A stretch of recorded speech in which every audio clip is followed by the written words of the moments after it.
Greetings, Starfighter. You have been recruited by the Star League to defend the frontier against Zur and the Kodan Armada. Get ready. Prepare for blasting.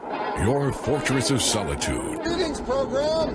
Glad you're alive. Your sanctum sanctorum. Resistance is futile. Welcome. Mission's the first triumph. This is where the fun begins.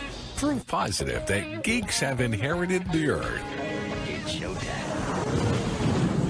It's time to Get Your Geek On You complete me. with Dave Gramillion.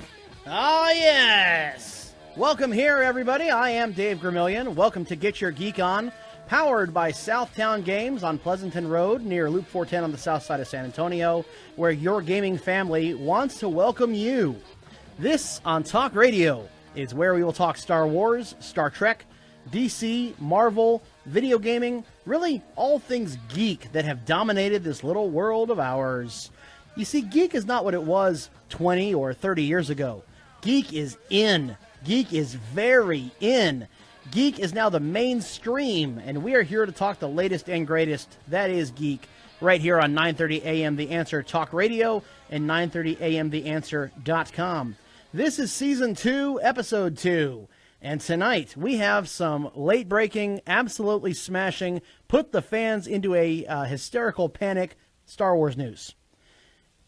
Well, what else is there to say? I mean, all of social media is breaking and shattering, and it's dogs and cats living together. It's mass hysteria. It's all over the place. We also have a little bit of Carrie Fisher news. The coroner report came out on her. We're going to review that briefly. Transformers is out. The last night came out this week. Sneak previews on Tuesday. It came out on Wednesday.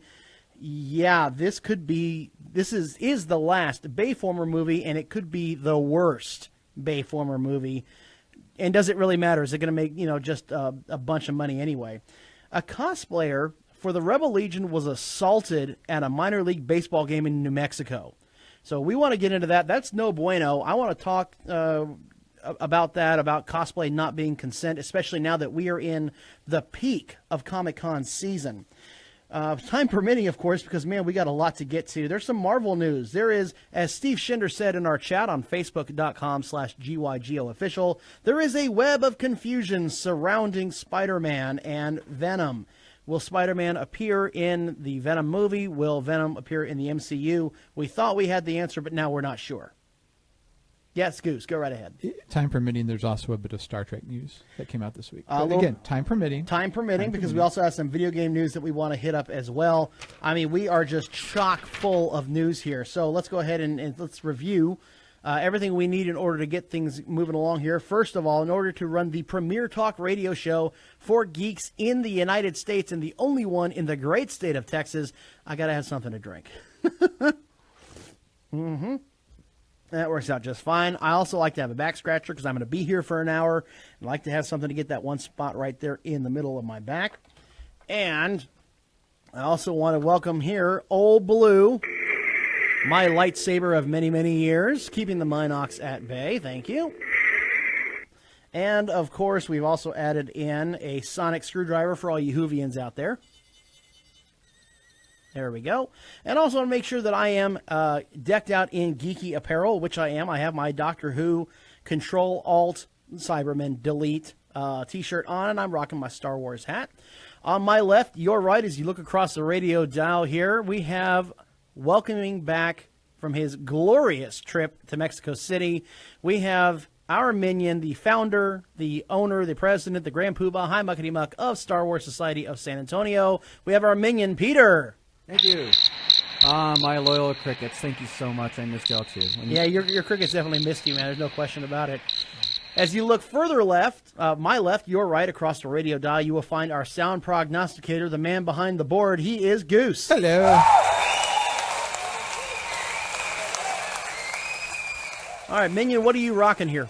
I am wearing my Captain America t-shirt. Outstanding. Goose, what you got?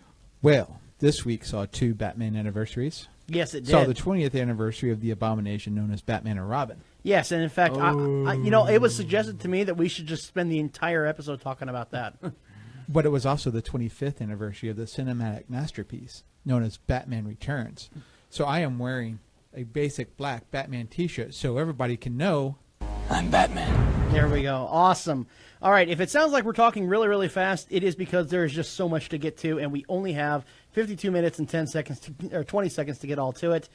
You can find us also on our Facebook page, facebook.com/GYGOofficial. Hi, everybody. That's where we're doing our live stream chat. You can find us on Twitter at GYGO_official as well. All righty. So let's just get right to it. Let's dive right in. Let's talk some Star Wars news here, shall we? I'm looking forward to completing your training. In time, you will call me a master.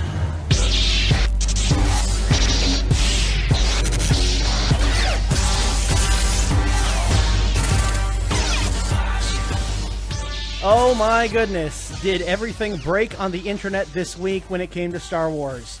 Now, naturally, any Star Wars news is the chief geek news. I mean, there's no question that, I mean, you can break Marvel news, you can break DC news, and Star Wars will surpass them all.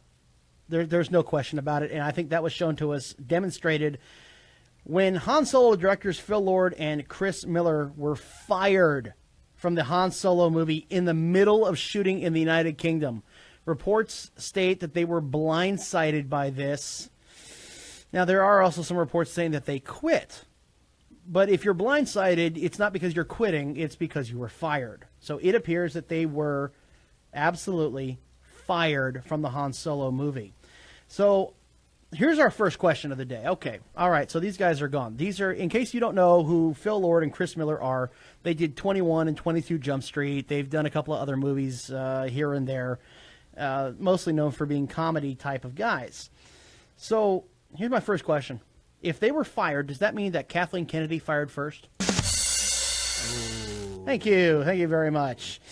Apparently, they say it was based off of creative differences, which I can certainly see that. If they tried to take this in a comedic direction, if they tried to make this like a buddy movie, a Han Solo buddy movie, that's that's not what anybody wants. Reading from the official Lucasfilm press statement, which you can find at StarWars.com. This is a quote directly from Kathleen Kennedy. It has become clear that we had creative different visions for this film, and we've decided to part ways. A new director will be announced soon. Okay. So that lends more credence to they must have been fired, because that tells me that Kathleen Kennedy was already looking around. She knew this was coming. She knew they were going to be fired, and she had to have a backup choice. Now, who the backup choice is wildly being speculated all over the internet. I mean, just all over the place. The leading, I guess you could say, vote getter from the people out there is none other than Opie himself, Ron Howard, director of the Da Vinci Code, Apollo 13, and so on and so forth. He hasn't made a bad movie in a while. Actually, I looked up his IMDb. He hasn't made a lot of movies in a while. He's done some documentaries and shorts, but that's it. Well, he was one of the he guest starred on the new season of Arrested Development. Yes, and he didn't he do Dante, or didn't he do Inferno with Tom Hanks? I think he did. Yes. So, but still, how long ago was that? Last year. Was that last year? Well, it seems longer than that. But he's done mostly documentaries and shorts, so I'm not sure that Ron Howard would be the best choice. Now, a lot of people are saying Steven Spielberg. Bring in Spielberg. He was rumored to be on for Return of the Jedi. That was because, but then again, that's when Lucas left the Directors Guild of America over a whole bunch of stuff. But it'd be great to have Steven Spielberg to come on, but I think it's a long shot. I don't think it's going to happen because Spielberg's involved in a couple of different projects. He's wrapping up Ready Player One, and he's working on another film already. And really, given his last step into Lucasfilm, do we really want him near anything right now? You're referring to that charming little flick called Kingdom of the Crystal Skull. Indiana Jones and the Kingdom of the Crystal Skull. And he's working on Indy 5 as well. So I was looking at this, and there is one pick that I have. This is a little unconventional. It's a little out there, and true, it's only to finish the movie. Supposedly, allegedly, they're like 3 to 4 weeks away from finishing this. But my choice, Catherine Bigelow. I say Catherine Bigelow. Well, why don't they just bring in Joss Whedon after he's done with Justice League? Well, and Batgirl and whatever else he's working on. I'm just saying they brought him in to finish up Justice League. Warner Brothers did. So yeah, there you go. Why not? You know, he's Josh Whedon, the official closer of Hollywood. Yeah. He's the Mariano Rivera of Hollywood. There we go. All right, so take a look at this. All right, here's Catherine Bigelow's resume. For those of y'all who aren't familiar with her, first of all, yes, she's a woman, okay, but I'm not going the whole feminist slant. There's a reason for this. First of all, she directed back in the 90s and the turn of the century Point Break and K-19 The Widowmaker. Ooh. Now, true, K-19 isn't exactly one of the best movies of all time, but Point Break was actually pretty good. And she also did Zero Dark 30. That one I want to see. I haven't seen that one yet. Zero Dark 30 was nominated for several different awards and was pretty well universally liked by the critics. And then she also directed and won an Oscar for The Hurt Locker. Ooh. Do we see something forming here? It's kind of an action, soldier, war type of a thing going? If I remember right, I only have one knock against her. What's that? She once thought marrying James Cameron was a good idea. Well, that's okay. Well, there's no accounting for taste. Okay. But behind the camera is a different story with her. So I say give Catherine Bigelow a shot. Why not? At least call her in, let her, chew up some ideas for you and see what you think there. So the fans have completely freaked out. Just completely lost their minds. It's like what the Joker predicted. Everyone loses their minds. I've seen comments range from, it's over. I saw one person suggest that they should scrap the movie altogether. I got a bad feeling about this. Yeah, I've heard that quote. That meme has gone around quite a bit. Once it was told that the movie was going to have a director change, Harrison Ford actually gave me a quote. Oh, good. We got Harrison Ford to chime in. That's very nice. Let's hear what Mr. Ford had to say. I got a bad feeling about this. See, it's better when he does it. Yeah, I think the ladies would agree. Pretty much everything's better when Harrison Ford does it. Exactly. But there's a lot of angst, a lot of frustration, and a lot of, we didn't want this movie to begin with, which, you know what, I'm actually kind of on board with. I don't need a Han Solo origin movie. I don't want a Yoda origin movie. I'm tired of this. I don't want these safe movies. I want to move on. And I got to say, Force Awakens was okay. I wasn't all that impressed with Rogue One. Rebels is okay. But, we're talking almost 5 years of Disney ownership. And, it's like they're just fouling the pitch off. They're not hitting it into the field. There are no doubles, no home runs. They're just kind of okay so far. The Force Awakens was a double. Yeah, okay, I'd say like a ground rule double. Yeah. It's a safe double. It's a stand-up double. But can you tell that the Spurs are done and we're like 3 months away from football season? All we can talk is baseball. There was a lot of San Antonio baseball news this week. Well, yeah, that's true. Oh, AAA coming. But we're How about not. that? We're not. We're not sports talk. So, but still, hey, go Missions. So, I gotta say, if we're looking for a director, I am available. Okay, I am perfectly willing to sacrifice my time and effort for my creative vision of what the Han Solo movie should be. I'm just saying I'm available. And I'm not the only one in that respect either. Kyle Newman, who is the director of Fanboys. Now, if you're listening to the show, you pretty much know what the Fanboys movie is.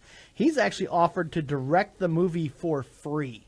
I volunteer as tribute. It's like half of Hollywood right now is that right there. I volunteer. Please, pick me. Even if it's just to wrap things up. Oh, God, yes. Oh, pick me. Who wouldn't want to direct a Star Wars movie? What, are you kidding me? Everybody would love that. Oh, yeah, that'd be awesome. All righty. So, okay, so Carrie Fisher. Let's talk a little Carrie Fisher. So Carrie Fisher died last December. And there was a lot of speculation as to what she died of. Obviously, it was some natural causes involved in there. It wasn't like she was murdered or anything. But the coroner report was finally released 6 months later. Supposedly, an autopsy was done against the family's wishes. I guess California state law says that if you die under suspicious circumstances, they have to do an autopsy. It's like state required. So what did it reveal? Well, it revealed quite an interesting little surprise. Cocaine, methadone, heroin, and ecstasy were all in her system when she died. Now, that doesn't mean that she took all of this like right before the plane, or she took it and then died. They were in her system, and some of that stuff can linger for days. Yeah. Sleep apnea was the primary cause of death that was listed by the coroner, but they also did indicate that drugs were a factor. Heroin has actually been known to suppress breathing. I mean, you just completely mellow out in some cases, and in her case, it mellowed her out apparently just enough.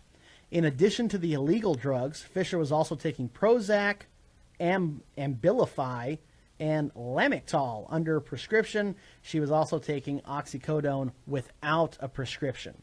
Now, all the fans out there, let me not generalize too much. A lot of the fans are saying, leave our princess alone, and who cares about all this? Here's the thing.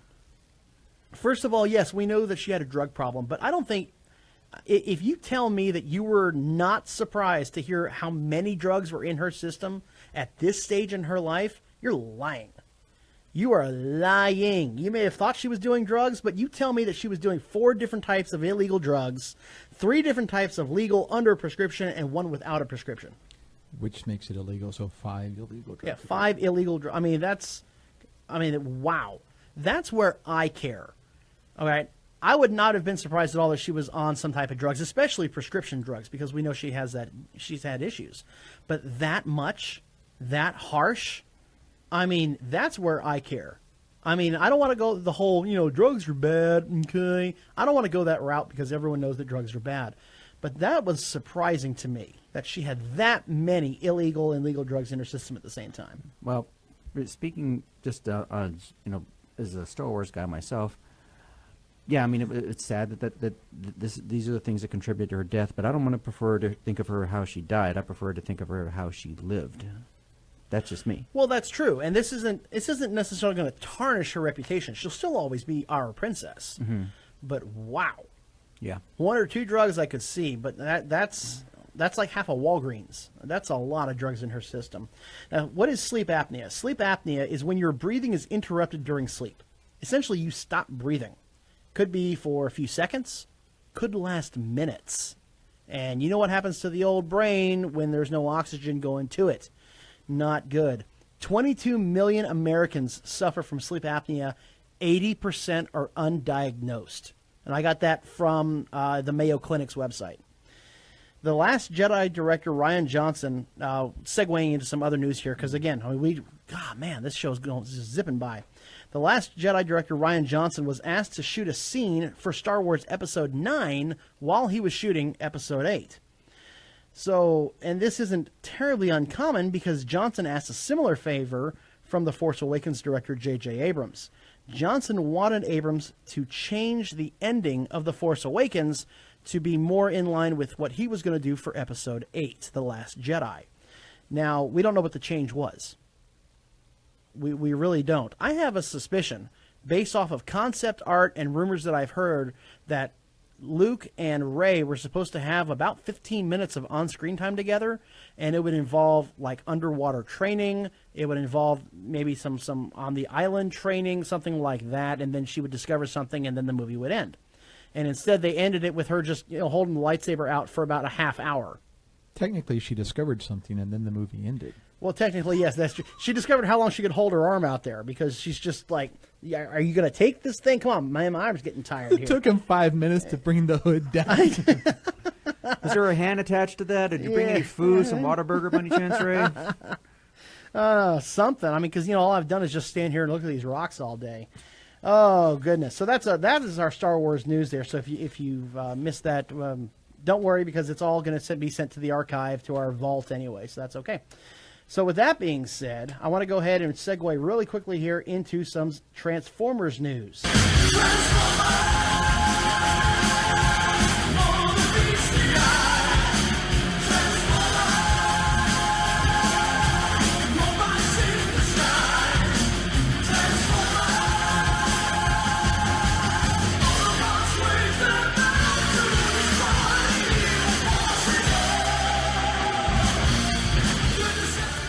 Alrighty, so here we have our last Bayformer movie is officially out. The Last Night. It kind of makes you wonder if he's referring to himself as the Last Night. I wouldn't put it past him at all. How is night spelled in the movie?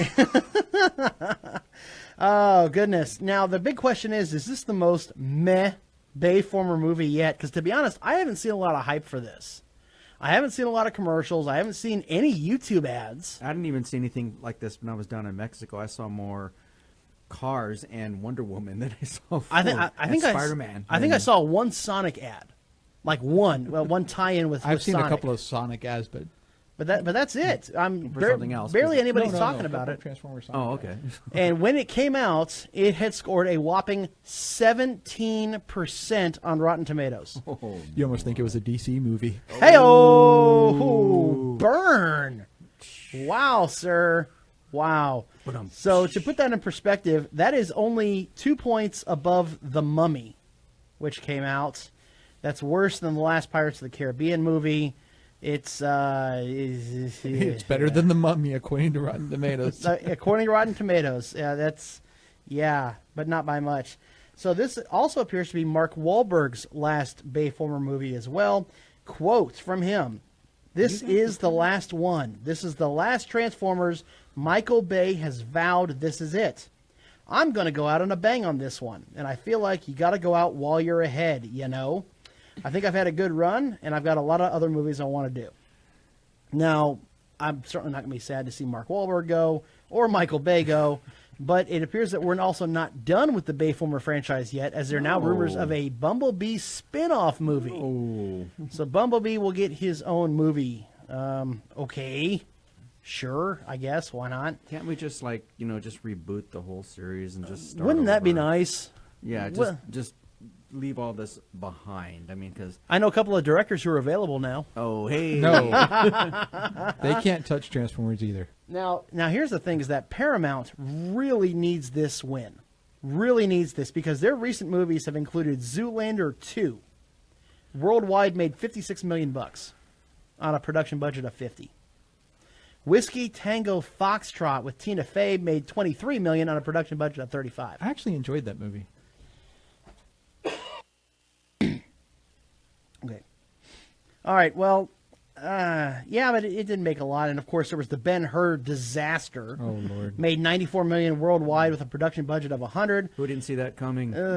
Teenage Mutant Ninja Turtles 2 did reasonably well, but not really a lot on there. 245 worldwide, production of 135. That was just 2016. 2017, they've had some bombs. Monster Truck was a huge bomb. Monster Truck worldwide had $64 million in the bank. Production alone was $125 million. That movie just looked dumb. The latest XXX movie, Rings, and The Ghost in the Shell all did meh at the box office. Paramount hasn't had a solid win in about 2 years. They really need something Star to kick Trek this Beyond, off. I guess, was there. That was, and even then, it underperformed. It made money, but it underperformed. So Paramount needs something, and they're really hoping that the Transformers movie will be the one that they need. Now, my original prediction for this was that it would be under 30% on Rotten Tomatoes, and hey, I was right. I figured 30 would be the over-under. I didn't figure it'd be this bad, but apparently it is. I still say it will make $750 million worldwide. I think there's enough worldwide buzz to bring home $750 million. But I want to hear y'all's predictions, too. I'm going to hold your feet to the fire on this one. Minion, give me a prediction for worldwide box office gross. $10. Okay, I'm going to hold you to that now. All Be right. careful. Yeah, I'm sorry. I'm just not a big Bayformer fan. So the sooner this thing tanks, the better. Well, but they all make around $900 or $1 billion. So give me a prediction. Come on, hit me with it. 20. 20 million? Yeah, that's just rough guess. They all make $900 million to $1 billion, and you're going to go with 20 million. Yeah, why not? Because like I said, I just can't stand Michael Bay for various reasons. Okay, so we've got his prediction on record as being $20 million worldwide. Goose, hit me with it. All right. Been thinking about this, and I'm going to say 700. You're going to go 7. Mm-hmm. Ooh, you're not going to go 699? Nope. You're just going to stick with the 7. 700 million. 700 million worldwide. I called 750 million worldwide. And Minion over here, he's going to bet $1. He's going to be that guy on Price is Right that bets $1 and win, and hope everybody else goes over and just bails out. So I'll call 750 there, and he calls 20 million. Either way, this franchise does need to die a quick and painful death. I'm sorry. I know a lot of people do like these movies, and that they're mindless movies. Just turn your brain off. It'll be fine. That's part of the problem. It's robots and explosions. Robot explosions, Michael Bay. Yeah, but that's not. No. No, no. I'm sorry. Exactly, right? I just no. Go away, Michael Bay. Please. A world of no. Yes. Ah, goodness. Oh, hey, okay. Well, we timed that just about right there. All right, so $750 for me, $700 for Goose, and $20. You sure you want to make it $20? 20. Well, if he's guessing 20, I might actually beat his guess tomorrow. I was going to say 20 pesos. More than likely, so we'll see. Coming up after the bottom of the hour news break here, a Star Wars cosplayer was assaulted in a minor league baseball game. We'll talk about that. And we also have a little bit of Marvel news we want to get into coming up later on. We'll be right back after these messages.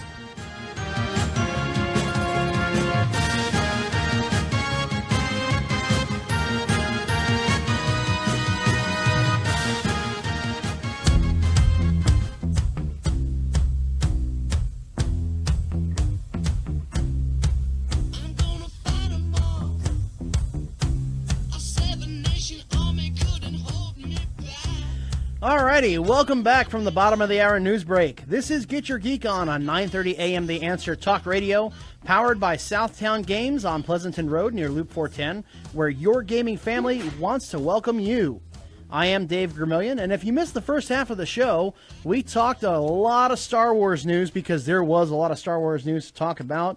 Han Solo directors Phil Lord and Chris Miller have been fired, and the movie hasn't finished wrapping yet. Not good. The coroner report for Carrie Fisher was released, and the number of illegal and legal drugs in her system surely surprised me. I did not see that coming. And we talked about the last Bayformer movie that came out this week. And by Bayformer, it's called Transformers The Last Night, but it's directed by Michael Bay, so we call them Bayformers. And it's not good. The reviews are not good, but it'll still make a ton of money, so that, good on them, I suppose.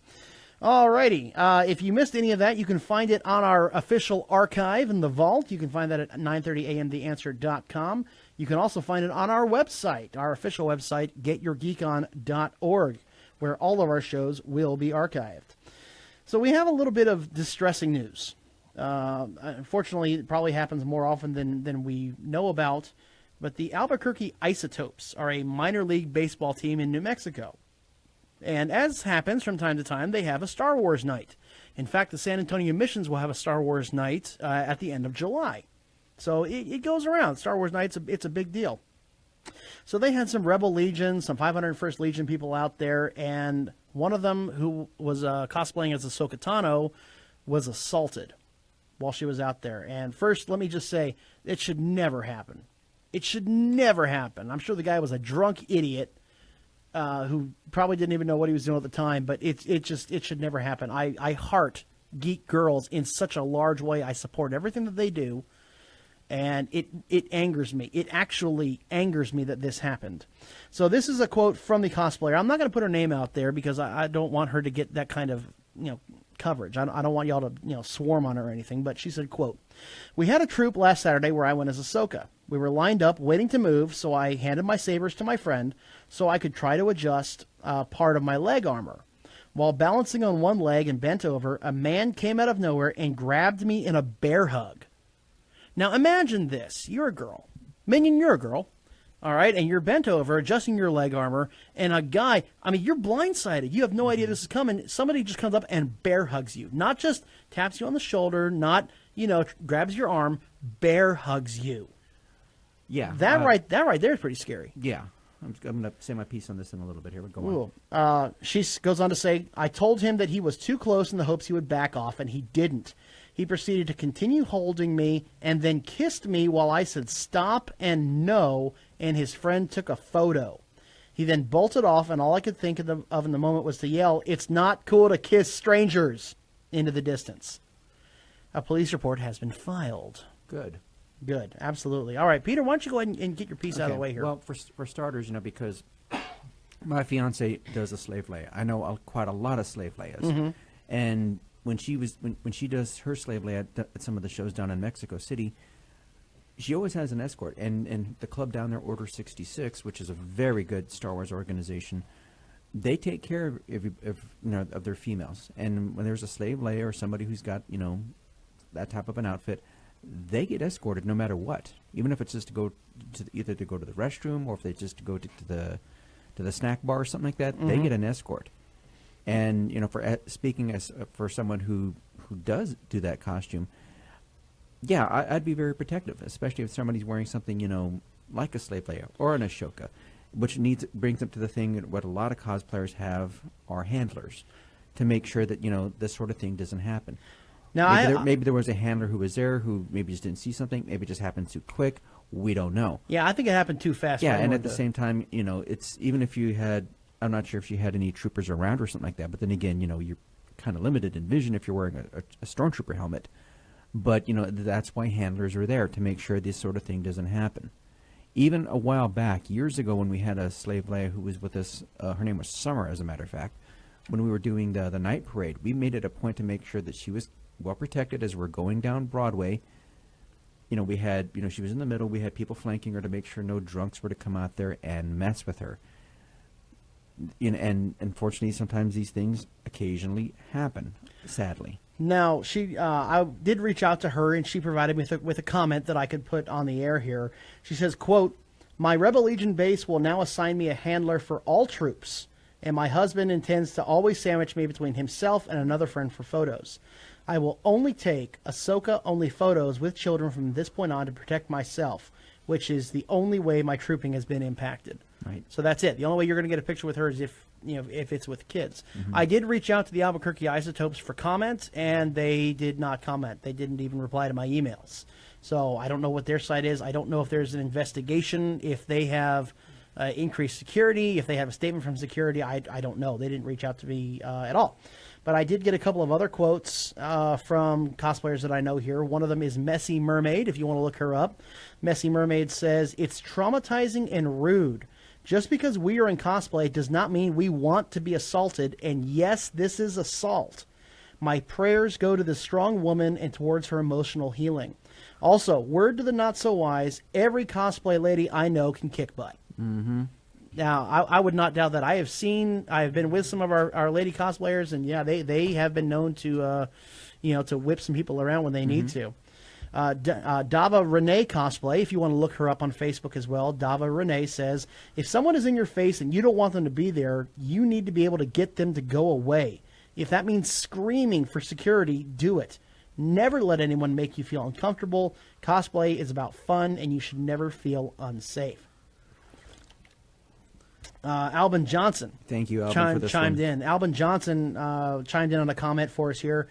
Quote, "It goes without saying that basic human rights are observed on both sides. Freedom from verbal abuse, unwanted contact, or harassment from any kind. Now more than ever, the public needs to be reminded that costuming does not equal consent. Thank you. Suspension of disbelief does not suspend human rights." For those who don't know, Albin Johnson is. Albin Johnson is the founder of the 501st Legion. Okay. The founder of the 501st Legion. And the last one I got here, if anybody knows about this type of harassment, it's Dominique Sky. Dominique Sky is one of those cosplayers that, you can't help but take a second look at. Let me just say, she's incredibly attractive. Yes. And she has said that, yes, it's happened to her as well. And, just because maybe she gets a little hugsy with some people, but that doesn't mean she can with you. Consent does not transfer from person to person. If she sees me, she may give me a hug because we know each other, we talk to each other, I've interviewed her. But that doesn't mean everybody gets to walk up and hug her. You have to ask. You have to be respectful. Exactly. These ladies put a lot of time and effort into their cosplay, and they deserve the respect that they should be able to get from this. Exactly. Oh, goodness. So there you go. So that's quote after quote after quote. Costuming does not equal consent. Just be respectful. And now I understand, as a guy who is not exactly attractive myself, I want to go up and I want to get pictures with these cosplayers because a lot of them are just incredible. But you got to be respectful. You got to ask. Just, can I put my arm around you? Can we do this pose where I'm, putting up my fists and you're doing that? Can we do this? Just ask. The ladies are usually pretty nice and they'll accommodate whatever it is you want to do. Yeah, because whenever even many years before him, and I was still single, when I would take a picture with some of these, I'd always, nothing below the shoulder, so I'd always put my hand like shoulder, nowhere near going. Yeah, yeah. We're not going south of the border there. No, not even close. Of course, I'm only like 5'5", so I don't know much. If I reach up to a shoulder, I'm like doing this or something. Right, you know. Okay, all right. So with that being said, let me see here. Oh, we do have one more quote here. We have a quote from Kevin Spacey. I understand.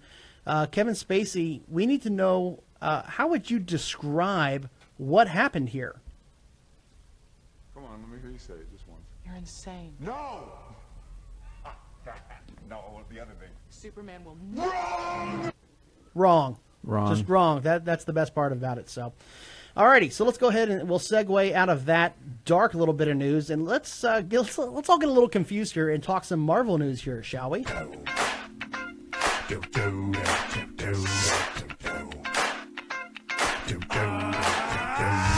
This is that sequel to the smash hit with no equal.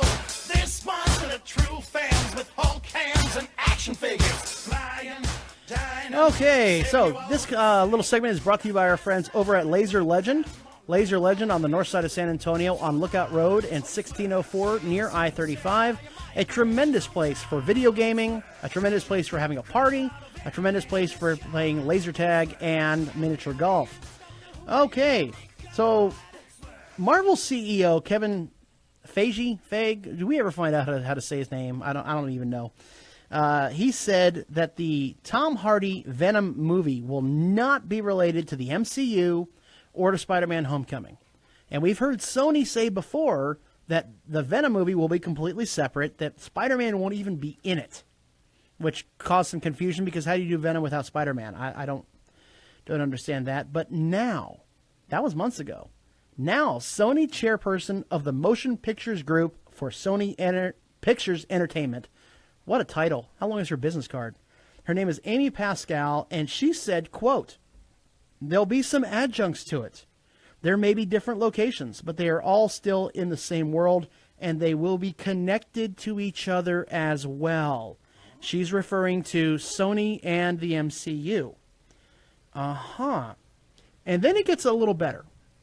Then it got even more confusing. Asked whether or not Tom Holland's Spider-Man could appear in the upcoming spin-offs, Pascal replied, "There's a chance." So you're telling me there's a chance?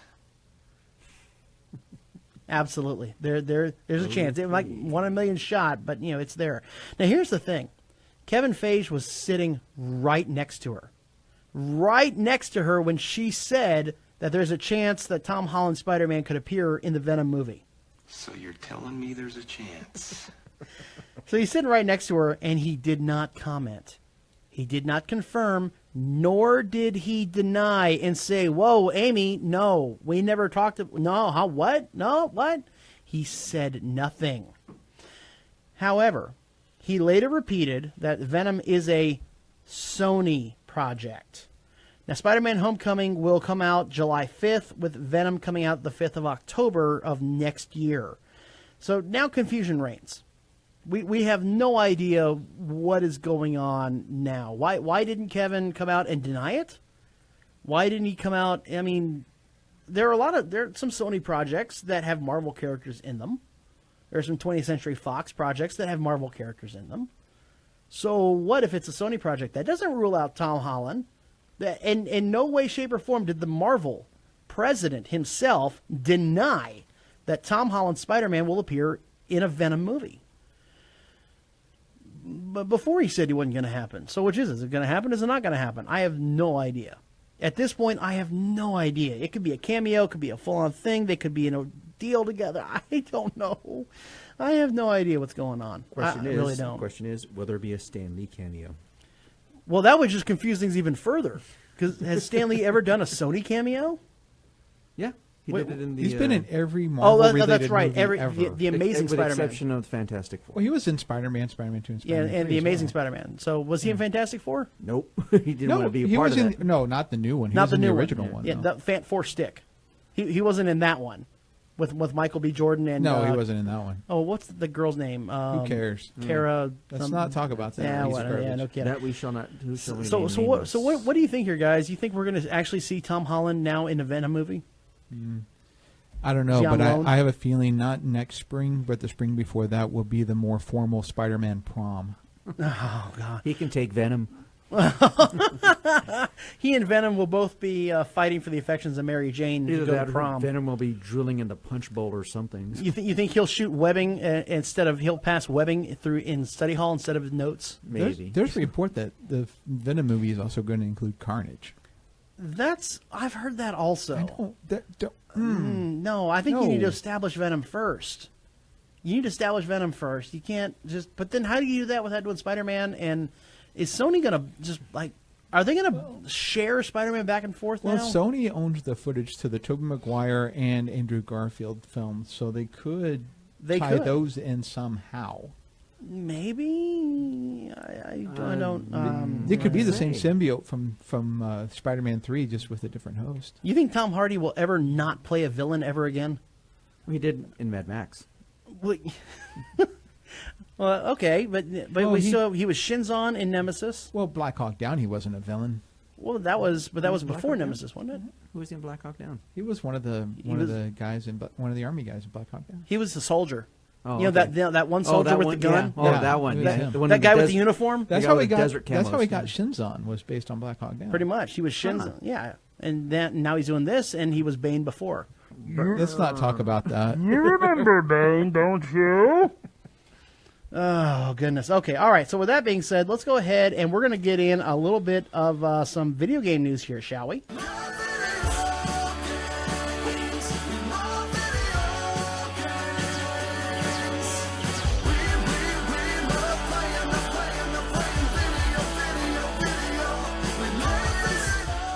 Okay, so this is brought to you by our friends over at Southtown Games. Southtown Games is located on Loop 410 on the south side of San Antonio off of Pleasanton Road.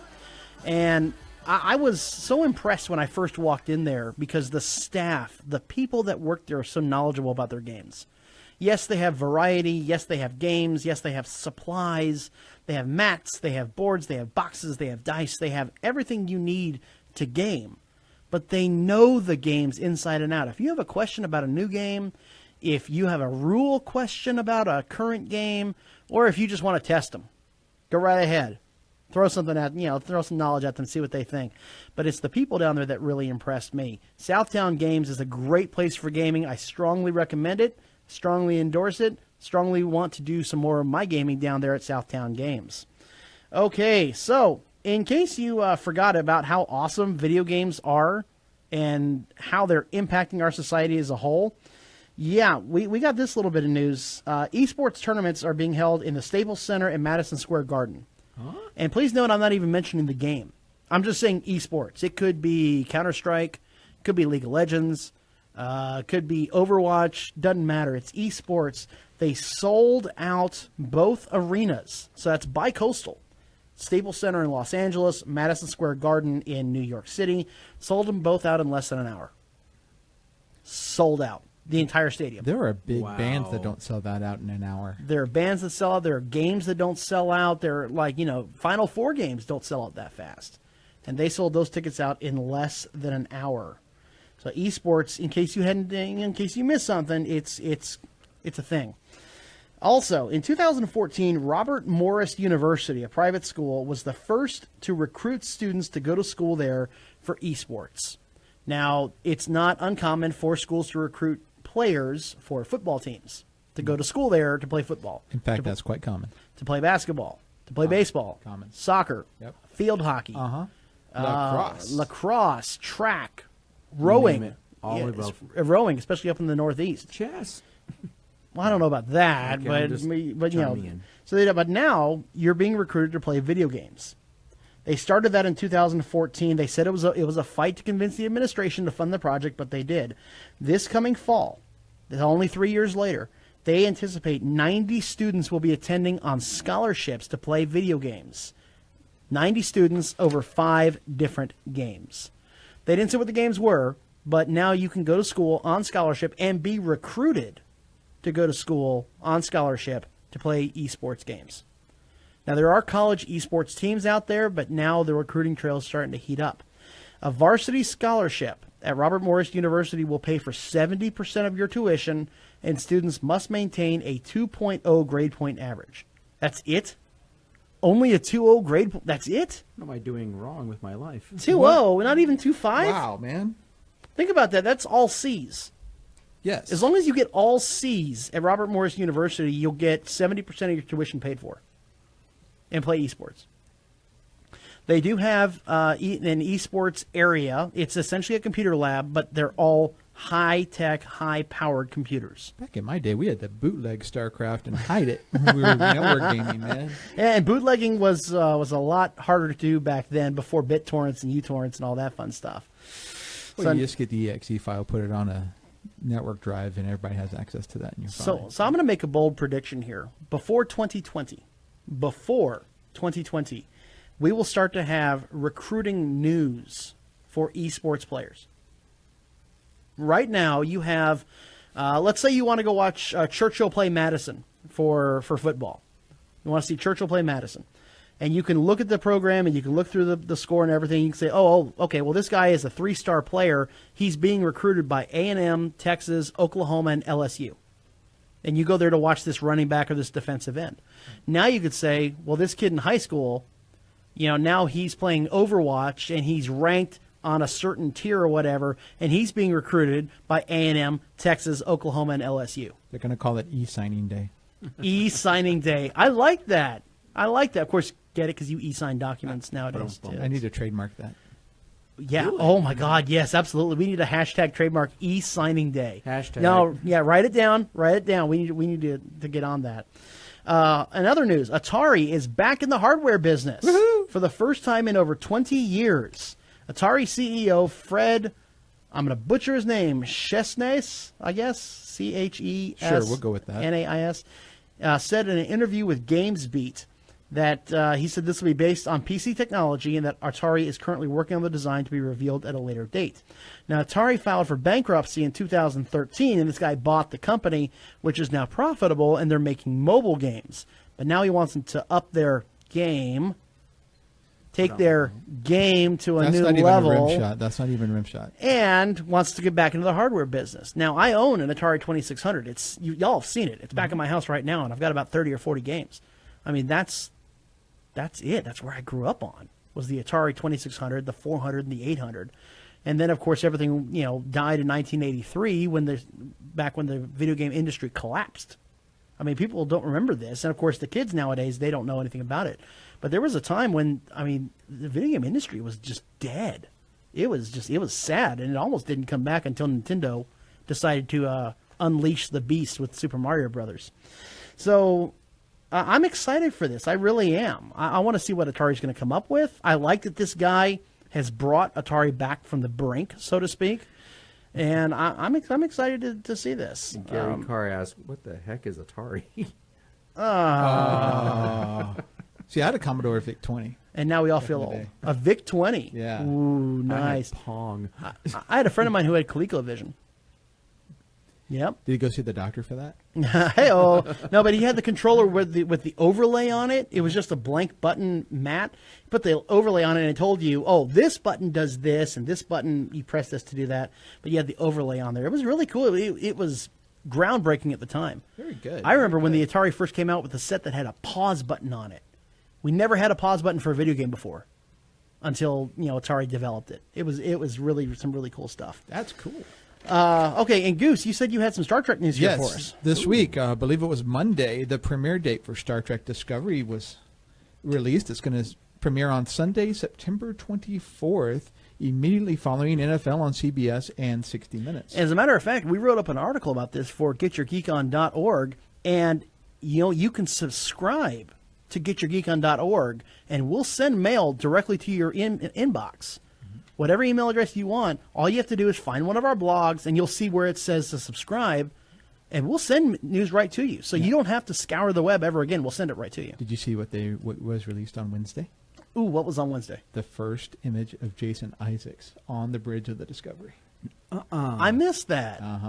In uniform on the bridge, and it's not the same bridge configuration as the Shenzhou. Ooh. So that would be the Discovery then. Ooh. Now, I did hear that our main character may not be the half human, half Vulcan that we were worried about, but she may be a full human who is going to Vulcan. I heard a rumor that she was a full human, possibly raised by Vulcans. I heard that, she, I don't know, likes vanilla pudding or something. I don't know. There are rumors all over the place. There's rumors, but yeah, because CBS I've heard a few different things. CBS is still messing around with this, and they still don't know what they're doing, apparently. Oh, don't even get me started. We'll find out on September 24th. And also, they're going to break it up. There's going to be 2 parts. They're going to do through the beginning of November, then they're going to do the back half beginning in January. Now, for those of y'all out there, we do also have a Patreon account that we would like for y'all to chip in a couple of bucks for. It's patreon.com/GYGOofficial, just like all of our monikers out there. And we encourage y'all to subscribe. We have a few patrons up there already, but we would like some more. And if you know how Patreon works, it's cheap. We're not asking for a lot. In fact, the cheapest one you can go is less than $1 a week. Yep. $3 gets you a whole second show. That's right. We'll have Get Your Geek On Unplugged coming up, and we'll start that sometime in the middle of July. And then we'll continue that, but that'll only be for Patreon subscribers. So please, if you like the show, if you like what we're doing here, give a little and you'll get a lot. That's all that we're asking. And it's not like the money's going to go into our pockets anyway. The money's going to go into better equipment, a better quality show, better guests, and, of course, better rewards for y'all and better giveaways as well. So you will be helping to make the show that you like even better. Alrighty, so I think that's going to pretty much do it here. I do want to have one more thought that I want to reach out with, and going back to the whole cosplay thing, just be respectful. You don't have to be intimidated. You don't have to worry, oh God, what if I say the wrong thing? Just be respectful, and they'll totally appreciate that. Just ask, and if they say no, then hey, no big deal, right? It's all good. So, all right, so that'll wrap it up here for Goose, for Minion, and for myself. Don't forget to shoot us an email at davethehost@getyourgeekon.org. Shoot us a tweet at GYGO_official. And don't forget, you can get your geek on every single day.